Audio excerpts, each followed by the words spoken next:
In my recent short, I introduced you to the concept of the quantum password. It's the idea that your words are software and I am is the master code. Today, we are expanding that idea into a full system. Most New Year's resolutions fail because they are future dated. When you say, in 2026 I will be successful, your prefrontal cortex, the logical part of your brain, actually recognizes a gap between your current reality and that statement. It labels your goal as not true, creating internal resistance. To the brain will be as a destination you never arrive at. To collapse the timeline, we have to move the goal from the future into the now. You don't need a resolution. You need to rewrite your neural code using that quantum password. Your identity is essentially a collection of reinforced neural pathways, grooves in your brain worn deep by years of repetitive thought. This is your default mode network. When you use the password, the words I am, you are engaging neuroplasticity. You are signaling your neurons to fire and wire in a new pattern. In quantum physics, this is called observing a new reality into existence. By stating I am, you are forcing your brain to stop scanning for past failures and start building the hardware for a new future. Step 1. Programming the RAS, your reticular activating system. RAS is the brain's filter.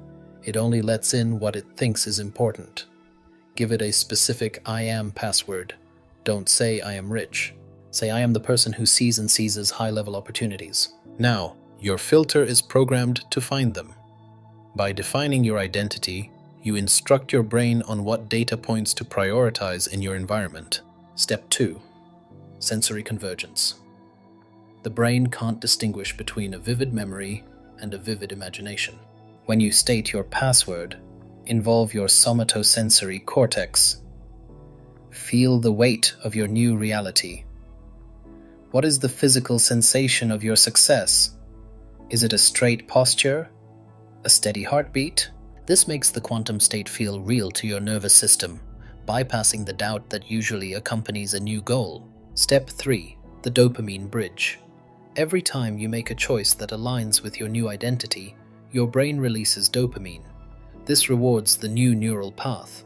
Small wins are the save button for your new software. If your password is I am an athlete and you choose a healthy meal, that dopamine hit reinforces the athlete identity, making the next healthy choice statistically easier to make. The transition into a new year is the perfect time for a system reset. Most people move through life in a beta brainwave state, stressed, analytical, and reactive. But the quantum field doesn't respond to stress, it responds to full awareness. When you are aware, you are no longer a slave to your old programs. You become the programmer. To make this path permanent, you must move from the analytical mind into the subconscious. Practice this meditation tonight to clear the old cache and lock in your 2026 frequency. Click the link in the description to start. Comment your quantum password below to anchor it in this community. If you want to dive deeper into how your biology shapes your reality, make sure to check out our playlists. We have curated dozens of science-backed hacks on neuroplasticity, biohacking, and quantum manifestation to help you stay in full awareness all year long. Let's start the year with a fully optimized mind.